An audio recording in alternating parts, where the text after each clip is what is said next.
Queridos hermanos y hermanas, vamos a continuar con esta segunda parte para seguir leyendo lo que Jesús expresa en este escrito del 3 de enero de 1922. Y Jesús dice a Luisa y a nosotros: y además, como mi amor preparó de inmediato el remedio para salvar al hombre, descendiendo del cielo y haciéndose hombre, esta alma que vive en mi querer, o sea, esta persona que vive en mi querer, restituyéndose al principio a su origen eterno, de donde salió. Antes de que mi humanidad se formara, ella ya besaba y adoraba mi sangre y mis llagas, adoraba mis pasos, mis obras, y hacía cortejo digno a mi humanidad. Miren, qué belleza esto, cómo nos va aclarando nuestro origen. Sí, porque cuando fue generado el Hijo, ¿se acuerdan ese triángulo que habíamos dibujado en los anteriores videos?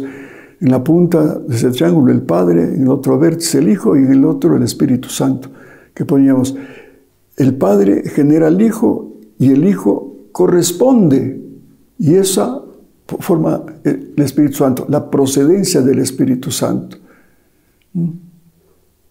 Entonces, el Padre genera, el Hijo corresponde y el Espíritu Santo comunica. Y como Jesús es la cabeza del cuerpo místico, y nosotros, sus miembros, que formamos ese cuerpo místico, siendo Él la cabeza, nosotros también, estas criaturas que somos nosotros, también hemos sido generados desde toda la eternidad, cuando el Padre generaba al Hijo. Recordarán cuando hablábamos de la creación de Adán, cuando se dice en el Génesis: hagamos al hombre a imagen y semejanza nuestra. ¿Y quién era el modelo? Pues Jesús. Jesús es el modelo. Porque ese Jesús, pues, desde toda la eternidad, más bien dicho, el Verbo, ahí estaba con su divinidad y humanidad en Jesús. Y eso nos daba que era verdadero Dios y verdadero hombre. Entonces, repito, Él la cabeza y nosotros sus miembros. Entonces, al haber generado a Jesús, también sus miembros estábamos nosotros en forma que divina. Pero que Adán lo perdió por el pecado y por la desobediencia, y nosotros hemos heredado precisamente ese pecado original, que es no tener ya la voluntad divina y la vida divina. Porque ese es el pecado realmente. Entonces, lo que trata el Señor es, con lo que le expresa Luisa, es que nosotros, después de este fiat de la creación, después de la fiat de la redención, donde Jesús con María forman este segundo fiat para redimirnos, viene el tercer fiat, que es de la santificación, para santificarnos divinamente, y ahí volveremos a ser otra vez imagen y semejanza de Dios, de Jesús, que fue el plan original con Adán. Entonces, por lo mismo, cuando decimos ahora, el Hijo corresponde al Padre, ahí también estamos nosotros y debemos corresponder también nosotros, criaturas. ¿Cómo? También en forma divina, viviendo la divina voluntad. Por ejemplo, en el amor, que tantas veces hablamos. ¿Por qué el hombre no es plenamente feliz? Precisamente porque no ama divinamente. Y además el amor que tenemos a Dios es muy pequeño, humanamente hablando. Tenemos que corresponder, así como fuimos creados divinamente, con un amor divino al Padre Dios. Entonces, aquí se aclara totalmente. Esta alma que vive en mi querer, restituyéndose al principio a su origen eterno. Hemos sido creados eternamente, a su origen eterno. ¿De dónde salió? Antes de que mi humanidad se formara, Ella, o sea, esta alma, o sea, esa criatura, ya besaba y adoraba mi sangre y mis llagas, adoraba mis pasos, mis obras, y hacía cortejo digno a mi humanidad. Claro, pero siempre que vivamos la divina voluntad, solamente así podemos comprender este misterio. Porque si no vivimos la divina voluntad que abarca todos los espacios y tiempos, es imposible entender esto. Oh alma que vives en mi querer, eres tú solo, oh alma que vives en mi querer, eres tú sola la finalidad de la gloria de la creación, el decoro y el honor de mis obras y el cumplimiento de mi redención. En ti concentro todo, todas las relaciones te son restituidas, y si tú, por debilidad, en algo fallases, yo, por decoro y honor de mi voluntad, te supliré en todo. Cuando vivimos la divina voluntad, estamos dando la gloria perfecta a Dios. Y si hay alguna cosa que no estamos haciendo bien del todo, porque somos tan humanos, eso mismo que hemos hablado del acto preventivo y el acto actual. En el acto preventivo nos consagramos todo lo que somos, lo que tenemos, para vivir la divina voluntad. Pero ya en el acto actual tenemos que hacer esos actos ya con Jesús, en el divino querer. Pero en cada acto, cuando cocinas, cuando barres, cuando caminas, cuando das un paso, pero somos tan frágiles que nos olvidamos. ¿Y qué hace el Señor? Pues Él suple ese acto que debías haber hecho con Él, porque sabe la intención tuya, pero también sabe que eres muy limitado. Pero aquí también nos dice, en ti concentro todo, todas las relaciones te son restituidas, y si tú, por debilidad, en algo fallases, yo, por decoro y honor de mi voluntad, te supliré en todo. Entonces, ¿cuántas situaciones difíciles que podemos tener en la vida? Y viviendo la divina voluntad inclusive, puede haber situaciones dramáticas de economía, de salud. Pero si confías en Él y si es su voluntad, Él te va a suplir lo que te falta, dándote la salud para que le sirvas más y seas un instrumento todavía mejor. Si hay una economía quebrantada, que no tiene los recursos, pues hará milagros. Sí, pero hay que creerlo. Él suplirá esa escasez, inclusive material. Pero nos falta fe y no le creemos. Él mismo dice, tocarán con la mano lo que yo hago, lo que voy a hacer por ustedes si viven mi divino querer. Claro, porque Él tiene todos los atributos divinos que nos pueden servir para todas nuestras necesidades temporales, no se diga para las espirituales. Porque ahí ya va a ir conociendo ya la ciencia infusa, porque la sabiduría divina, que es un atributo que tiene el Señor, Él va a impregnar a tu inteligencia para que hagas su voluntad. Te va a dar la fortaleza, la potencia, que es otro atributo divino de Él, para que puedas superar cualquier circunstancia de la vida, en tu debilidad, en tu pesimismo, qué sé yo, en cualquier adversidad. Entonces, ahí está el remedio para todos nuestros males y para ir en un conocimiento y un crecimiento espiritual maravilloso. Entonces, Él va a suplir, hermanos. Y nosotros estamos viendo recursos humanos y a veces en la persona, confiando en las personas. Ahí está nuestra equivocación, porque vamos a recibir desengaños. Por esto, está atenta y da este contento sumo a tu Jesús. Por eso, está atenta y da este contento sumo a tu Jesús.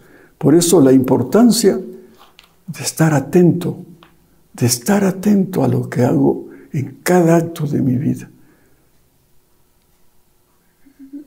Repito, hagamos el acto preventivo. Nos consagremos desde que abrimos los ojos en la mañana para darnos todo lo que somos, lo que tenemos. Una consagración, me consagro a hacer y vivir contigo todo este día.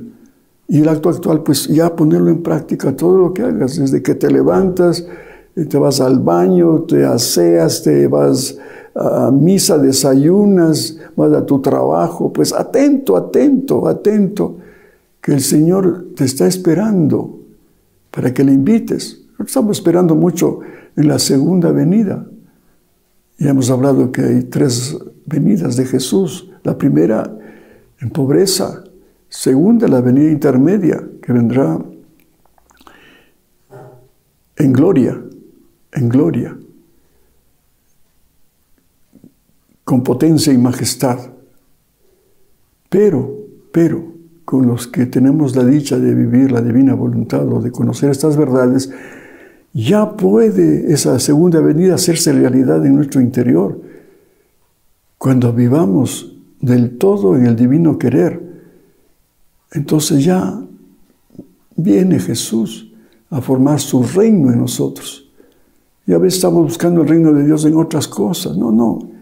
Vive las verdades, vive unido a Jesús, fúndete con Jesús, vive su divino querer y ahí ya estás creando, viviendo el reino de Dios, Y, lógicamente, que va a haber esa venida también, como Jesús ascendió a los cielos, vendrá igual, como dice Hechos de los Apóstoles, capítulo 1, vendrá como ascendió a los cielos, con gloria y majestad, pues así va a volver, y lo veremos también por fuera.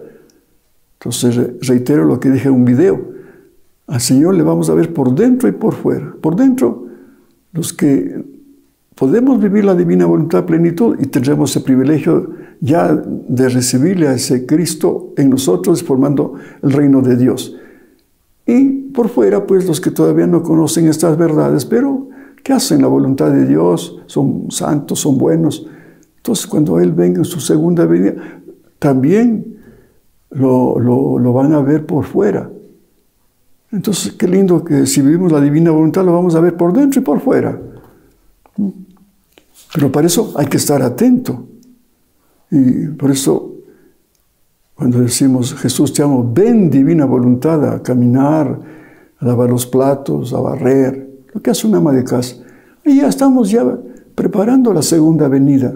Ya, ven. En cada acto ya podemos tener esa venida que esperamos en forma muy teórica, a veces muy espiritual, pero en forma real, como nos dice Jesús. Estamos atentos a invitarle, ven Jesús, a hacer este acto conmigo. Entonces ya el reino de Dios se instala.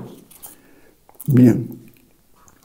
Ahora quería hablarles de un librito que se llama Mensajes de amor de Dios Padre a sus hijos.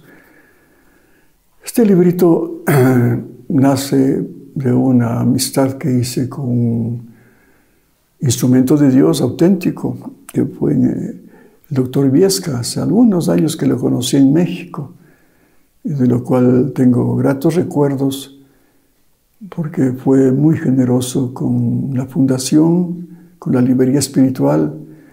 Pues cuando yo le conocí, él me habló de lo que él tenía esas comunicaciones con el Padre Dios. El Padre Dios le hablaba. Y me encantó realmente leer esos mensajes. Entonces yo le pedí la autorización para publicarlos y él repito, generoso, me dio los derechos, no la autorización, porque normalmente les decimos nosotros, pues somos agradecidos para todos los autores que han confiado a la Fundación Jesús de la Misericordia y Librería Espiritual para que editemos sus libros. Y saben que nuestra misión es evangelizadora, más allá de cualquier situación económica de lucro. nosotros no pretendemos hacer negocio con la palabra de Dios. Por eso es fundación. Y lo que hacemos es simplemente cubrir los costos que cuesta la edición de un libro, ¿no? Papel, cartulina. Y los autores de estas obras, pues conociendo eso, no nos cobran ningún derecho de autor. Sí, porque hemos hablado con ellos, porque el único autor de los derechos es Dios.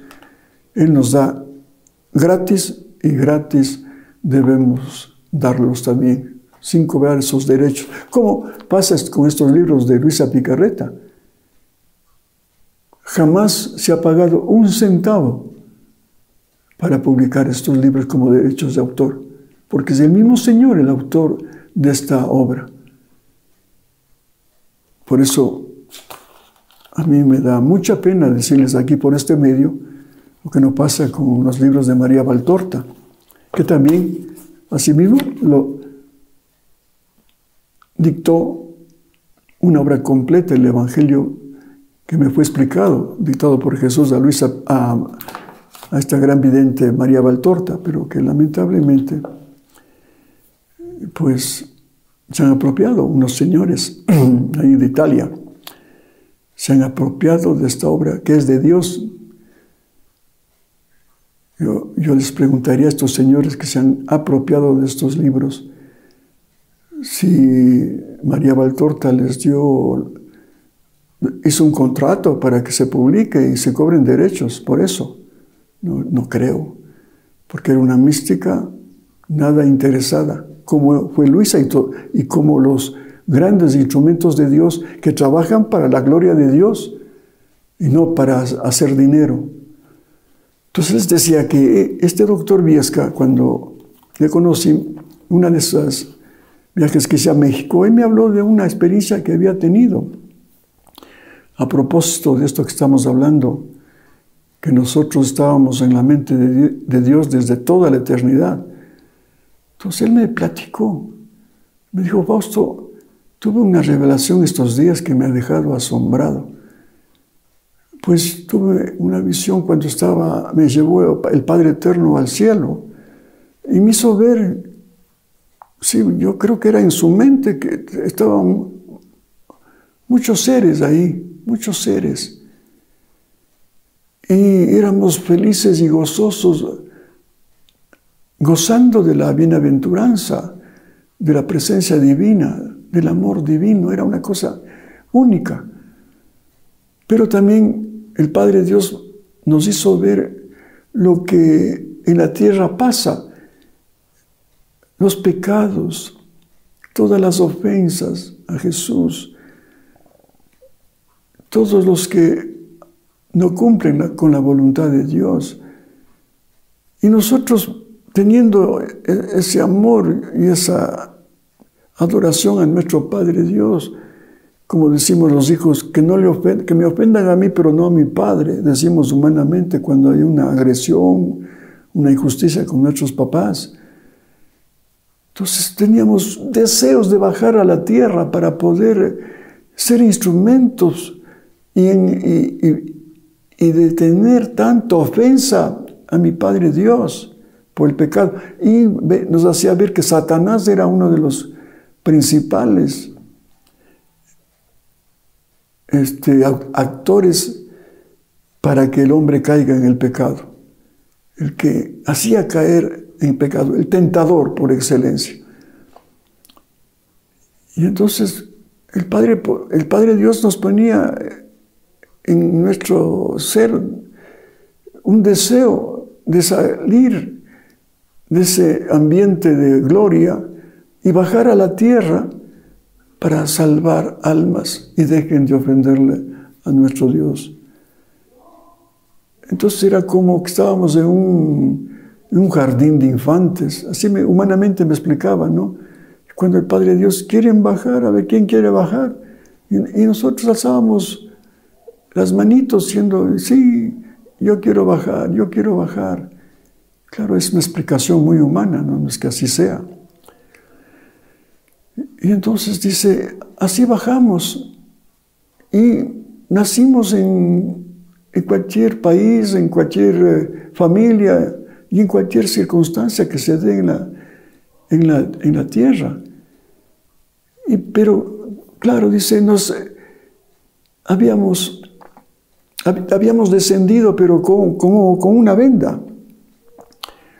Y cuando nacemos, pues no nos damos cuenta de la misión que nosotros ya desde la eternidad habíamos ofrecido a nuestro Padre Dios para ser los instrumentos de salvación y de menos ofensas y actos de reparación a mi Padre Dios.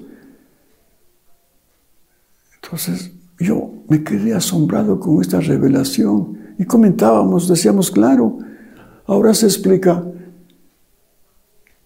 por qué nacemos en diferentes hogares, pobres, ricos, en un hogar indígena, un hogar de una familia negra, en un hogar de nobles, en una familia pudiente, de apellidos nobles.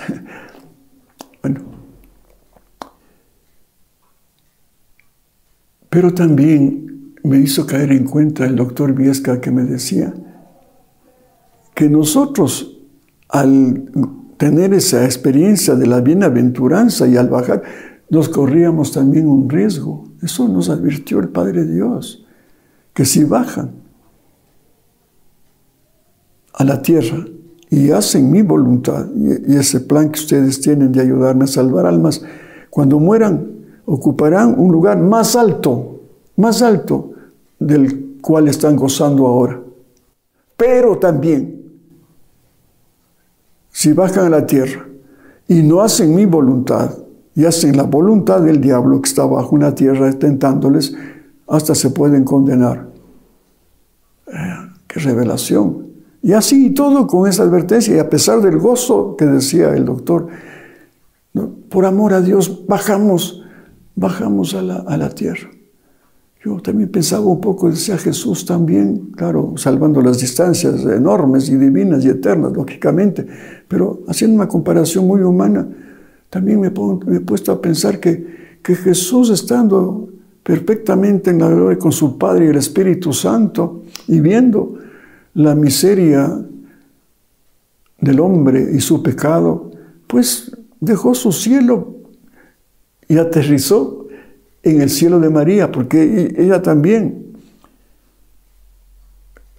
en su inmaculada concepción, dijo sí a la voluntad de Dios, atando su voluntad humana a los pies de la Trinidad Sacrosanto. Por eso el Padre le dio mares de omnipotencia, el Hijo mares de sabiduría y el Espíritu Santo mares de amor.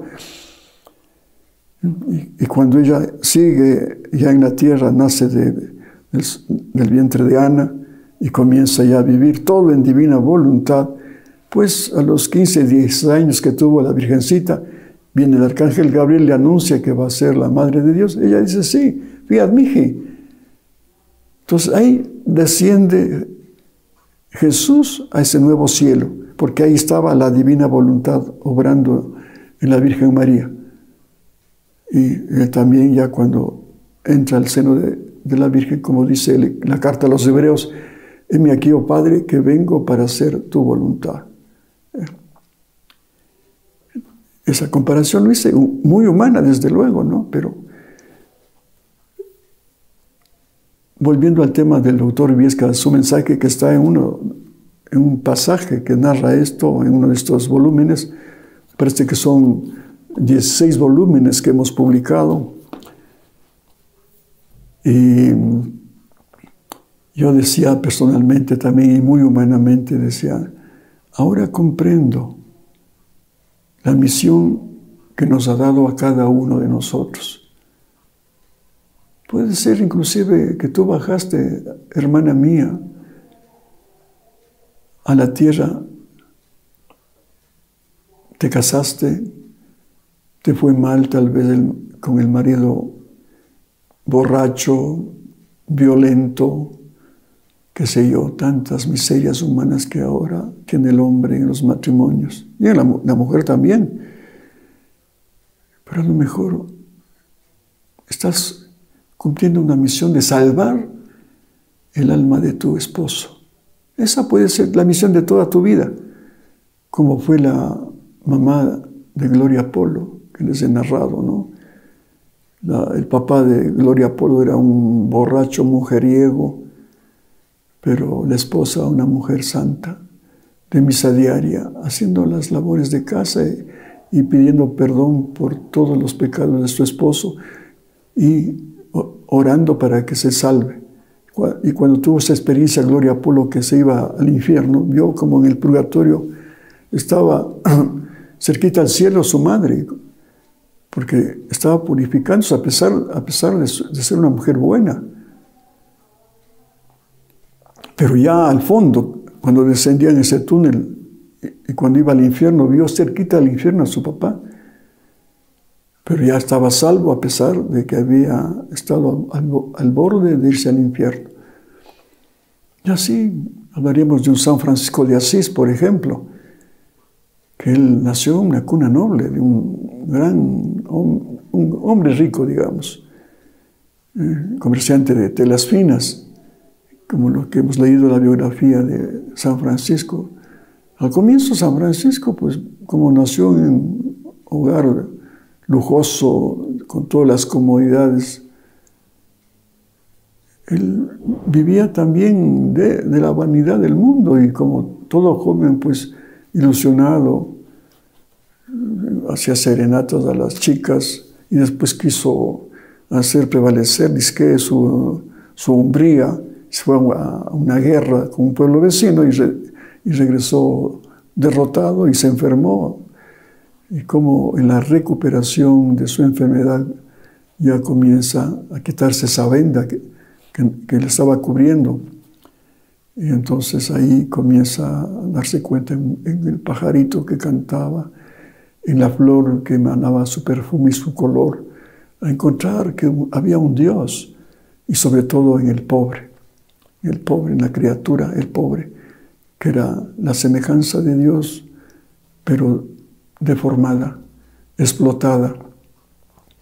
Y entonces él va tomando conciencia de esto y viene su conversión, por eso renuncia inclusive a la herencia de su papá y se dedica a los pobres y a restituir a la iglesia, que en ese tiempo pues era una iglesia de mucho lujo y no estaba haciéndose la voluntad de Dios. Entonces él cuando dice repara mi iglesia, pues era eso. Por eso fue al Vaticano y ahí pues fue pobre, con sus pobres también seguidores, y fue un sacudón a la iglesia para que sea una iglesia servidora y no cómoda en otra onda. Y entonces ahora viendo en la divina voluntad, también me acuerdo de otro caso de una monjita que me llevó a Guayaví, un pueblito, un caserío, digamos, de Chimborazo. Y ahí conocí a una comunidad indígena, pero qué terrible, qué pobreza, hermanos, qué pobreza. Vivían prácticamente de un poco de tostado y frijol, a veces guardado. Esto era su alimento, una agüita de panela. O sea, qué pobreza, Dios mío. Pero llegaba los fines de semana, en cambio, las borracheras, siendo pobres, pues no sé cómo sacaban el dinero para emborracharse. Y ahí Sor Rosita Jácome, que en paz descanse, me hizo conocer un caso de un indígena, porque esta monjita, que era hija de la caridad, les fue evangelizando. Esa misión que vino desde la eternidad para evangelizar a una pobre gente indígena. Y uno de los indígenas joven le encantó el evangelio y comenzó a formarle Sor Rosita, dándole Biblias y enseñándole, catequizándole. Y este jovencito pues dijo que quiere ser sacerdote. Y gracias a Dios se hizo sacerdote. Y después que pasó el tiempo, el mismo sacerdote volvió a su comunidad a llevar el mensaje del evangelio, a dejar esa vida de borrachera y de su pobreza que era causada por ellos mismos, por su falta de visión, falta de trabajo. Y ahí consiguió financiar una pequeña área de terreno y ahí les puso a trabajar a los indígenas para que con su trabajo sobrevivan en una forma más digna. Más bien dicho, vivan una vida más digna. Y así fue. Hicieron huertos familiares ahí y comenzaron a vender y a mejorar su situación económica. Pero sobre todo a dejar el vicio. Un cambio, pero increíble en esa comunidad indígena. Gracias a quién? A un indígena que vino a cumplir una misión desde la eternidad. Entonces así igual nosotros, por ejemplo, en mi caso, perdón que hable por mí mismo, pero yo igual vine con la venda del pecado original y creía pues en mi ceguera de que siendo profesional y adquiriendo dinero, pues a montones, tener todo el poder y todo lo que encierra eso, ¿no? Y por eso me enfermé y el Señor me fue quitando poco a poco esa venda que tenía cuando conocí a Cristo con este padre español, Darío Lostado, que me habló de Cristo y fui conociendo el Evangelio. Y ahí ya fue el comienzo de mi conversión. Pero también de mi ignorancia, descubierta a través de los años que ahora estoy ya entendiendo. Porque al comienzo, pues, la librería nace precisamente porque conozco a Cristo, pero también este padre me decía que se puede llegar a Dios con la filosofía oriental. Y así, ignorante, primer piso y segundo piso lleno de Biblias, libros católicos, de catequesis, y el tercer piso solamente libros de filosofía oriental. Y lo practicaba también yo, como ya he dado mi testimonio en otro video. Pero después me di cuenta de que eso no era de Dios, porque una vidente colombiana, pues Jesús le había dicho a esta vidente colombiana de que los libros que distribuimos en el tercer piso de filosofía oriental no eran de él, no eran de Dios, sino del diablo. Y cuando me deshice de eso, pues el Señor comenzó a darme grandes bendiciones. Y claro, el demonio me hacía creer que mantenía la obra de la Fundación Librería Espiritual con el dinero que ingresaba en su mayoría de los libros esotéricos, el yoga, de la metafísica de Connie Méndez, de esos grandes maestros santones de la India, porque la gente más iba a buscar esos libros falsos que a la otra fuente de vida y de verdad que era la Biblia. Así comenzó la librería. Pero más allá de eso, me quitó de ahora la venda de mi voluntad humana, porque no conocía estas verdades de la divina voluntad. Pues había publicado muchos libros, sí, muy bonitos como este muy lindo, y son 1850 títulos que tenemos publicados.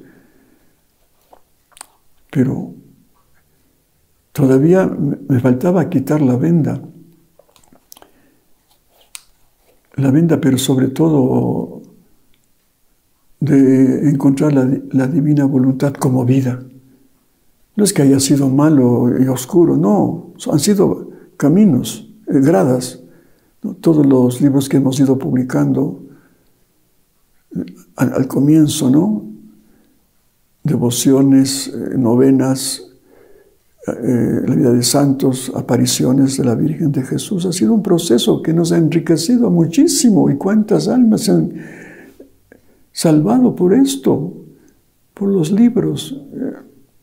Perdón, que hable otra vez por mí mismo, por la librería. De Imelda de la Cruz, una gran mística ecuatoriana, ella de Cuenca, ella recibió un mensaje de Jesús que decía que bendecía la obra del mismo, no es nuestra, es del mismo, porque aquí está el panal de miel donde se fabrica mi palabra. Un mensaje que nos dio mucho regocijo.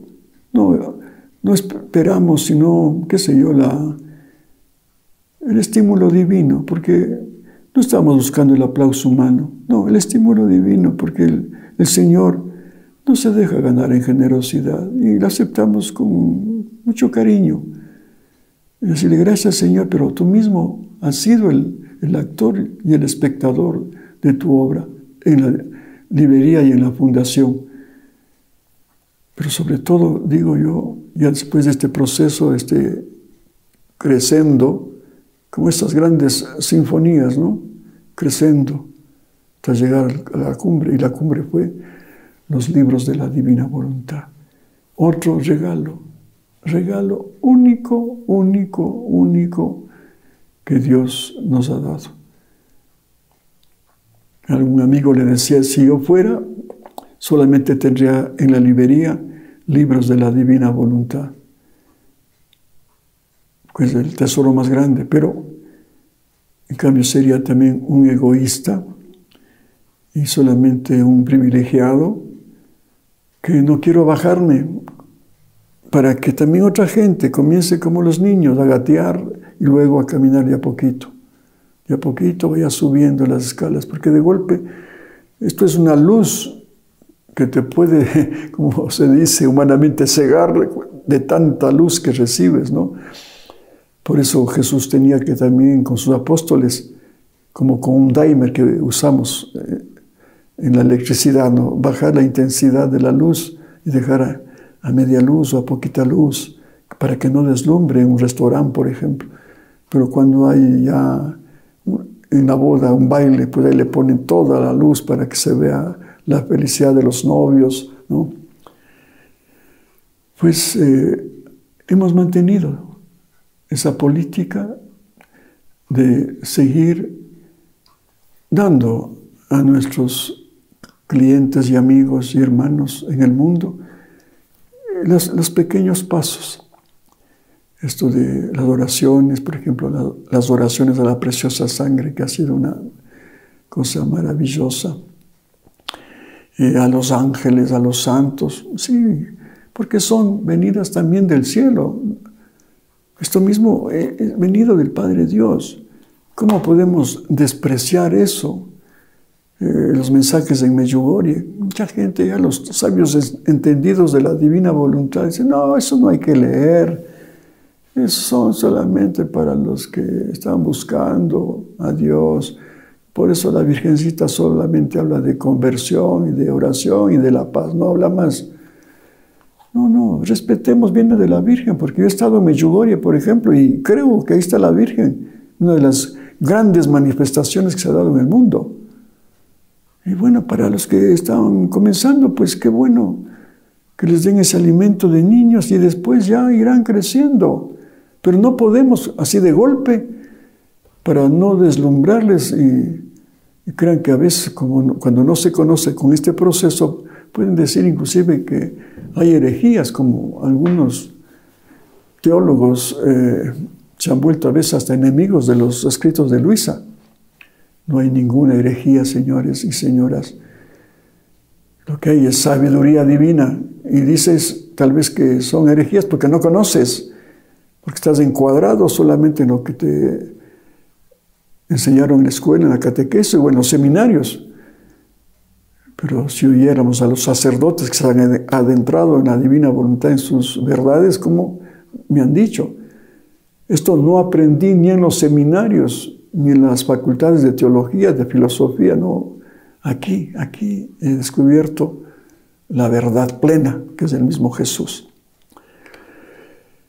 Así es, hermanos y hermanas, les agradecemos nuevamente por su atención y esperamos que sigamos adelante con esta formación que nos está dando el Señor a través de sus verdades dictadas por Jesús a Luisa Picarreta.